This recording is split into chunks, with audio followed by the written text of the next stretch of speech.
സാഭിമാനം സാഹിത്യനഗരം.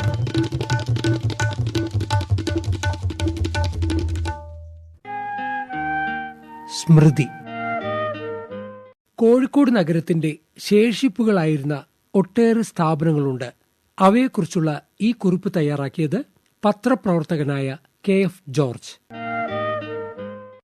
രാഷ്ട്രപതി ഭവനും Indian airlines അടക്കമുള്ള വിമാന കമ്പനികൾക്കും നക്ഷത്ര ഹോട്ടലുകൾക്കും ഫേർണിഷിംഗ് സാധനങ്ങളും ടവലുകളും നിർമ്മിച്ചു നൽകിയ പ്രശസ്ത സ്ഥാപനമാണ് മാനാഞ്ചിറയിൽ മുഖം നോക്കി നിന്നിരുന്ന കോംട്രസ്റ്റ് നെയ്ത്ത് കമ്പനി. വിക്ടോറിയൻ വാസ്തുശില്പ ശൈലിയിൽ നിർമ്മിച്ച കോംട്രസ്റ്റ് ഇപ്പോൾ അടഞ്ഞുകിടക്കുകയാണ്. ഒരു കാലത്ത് സ്വദേശത്തു നിന്നും വിദേശത്തു നിന്നുമുള്ള ഓർഡറുകൾക്കനുസരിച്ച് ഉൽപ്പന്നങ്ങൾ നിർമ്മിച്ചു നൽകാൻ കമ്പനി ബുദ്ധിമുട്ടിയിരുന്നു. സുവിശേഷ പ്രചാരണത്തിനെത്തിയ ബാസൽ മിഷൻ പ്രവർത്തകരാണ് കോംട്രസ്റ്റ് സ്ഥാപിക്കുന്നത്. തൊട്ടുകൂടായ്മയും തീണ്ടിക്കൂടായ്മയും ശക്തമായിരുന്ന അക്കാലത്ത് പാവപ്പെട്ടവർക്ക് തൊഴിൽ നൽകുകയെന്ന ലക്ഷ്യത്തോടെയാണ് അവർ നെയ്ത്തു ഫാക്ടറിക്ക് തുടക്കമിടുന്നത്. ബ്രിട്ടീഷ് സൈനികർക്കും പോലീസുകാർക്കും കോംട്രസ്റ്റ് യൂണിഫോം തുണി തയ്യാറാക്കി നൽകി.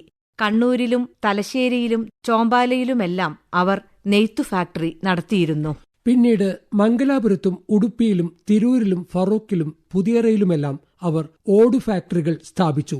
കോമൺവെൽത്ത് എന്ന മുദ്ര പതിപ്പിച്ച് മേച്ചിലോടുകളും മച്ചു നിർമ്മിച്ചിരുന്ന ഉള്ളുപൊള്ളയായ ഹുരുഡീസുകളും ഇന്നും പഴയ തറവാട് വീടുകളിൽ ഒരു കേടുമില്ലാതെ കാണാം.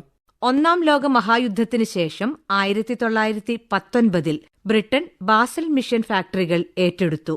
അതോടെ ഈ സ്ഥാപനങ്ങൾ ലണ്ടൻ ആസ്ഥാനമായ കോമൺവെൽത്ത് ട്രസ്റ്റിനു കീഴിലായി. 1977 കോമൺവെൽത്ത് ട്രസ്റ്റ് ഇന്ത്യ എന്ന പേരിലേക്ക് കമ്പനി മാറി. 1977 കമ്പനി പേരുമാറ്റി. കോമൺവെൽത്ത് ട്രസ്റ്റ് ഇന്ത്യ എന്നതായിരുന്നു പുതിയ പേര്.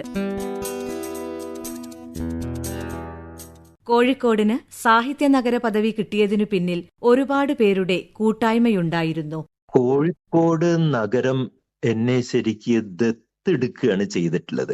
സാഹിത്യകാരൻ KP രാമനുണ്ണി പൊന്നാനിന്ന് കോഴിക്കോട് വന്ന് കൂടിയിട്ടുള്ള ഒരാളാണ്.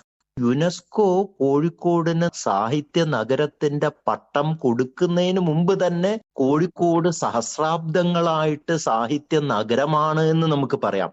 എല്ലാവരെയും തന്റെ നെഞ്ചിലേക്ക് ചേർത്ത് പിടിച്ച് സ്വന്തമാക്കി മാറ്റുന്ന ഒരു അസാധാരണമായ സിദ്ധി കോഴിക്കോടിനുണ്ട്. കോഴിക്കോട്ടുള്ള എഴുത്തുകാര് എന്ന് പറഞ്ഞാൽ കോഴിക്കോട് പ്രോപ്പറായിട്ടുള്ള എഴുത്തുകാര് P. വത്സരയും SK പൊറ്റക്കാടും മാത്രമേ സീനിയർ ആയിട്ടുള്ളൂ. മറ്റ് കോഴിക്കോടിന്റെ എഴുത്തുകാരായിട്ട് അറിയപ്പെടുന്നവരെല്ലാം മറ്റ് സ്ഥലങ്ങളിൽ നിന്ന് വന്നവരാണ്. വൈക്കം മുഹമ്മദ് ബഷീർ നമുക്കറിയാലോ, വൈക്കത്ത് നിന്ന് വന്നതാണ്.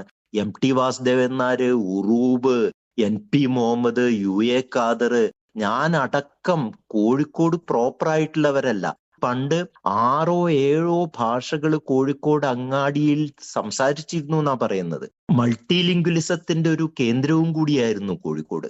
മറ്റുള്ളവരെ മനസ്സിലാക്കാൻ, മറ്റുള്ളവരുടെ സംസ്കാരത്തിൽ അലിഞ്ഞു ചേരാനെല്ലാം മൾട്ടിലിംഗ്വിലിസം വളരെ സഹായിക്കുമെന്ന് പറയുന്നുണ്ട്. ഈ മൾട്ടിലിംഗ്വിലിസത്തിന്റെ സ്വഭാവം കൂടി കോഴിക്കോടിനുണ്ടായിരുന്നു. എല്ലാവരെയും ഒന്നിച്ചു ചേർക്കുന്ന, ആരും മന്യരല്ല എന്ന് പ്രഖ്യാപിക്കുന്ന ഒരു സംസ്കാരമാണ് കോഴിക്കോടിനുള്ളത്.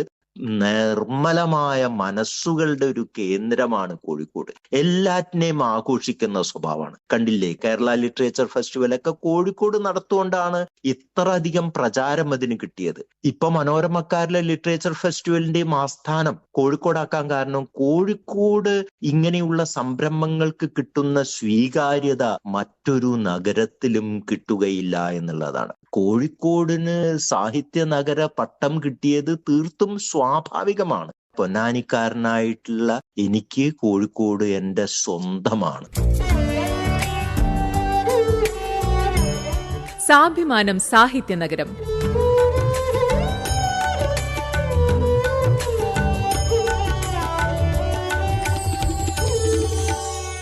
സാഭിമാനം സാഹിത്യനഗരം ഇനി വെള്ളിയാഴ്ച രാവിലെ 7:10.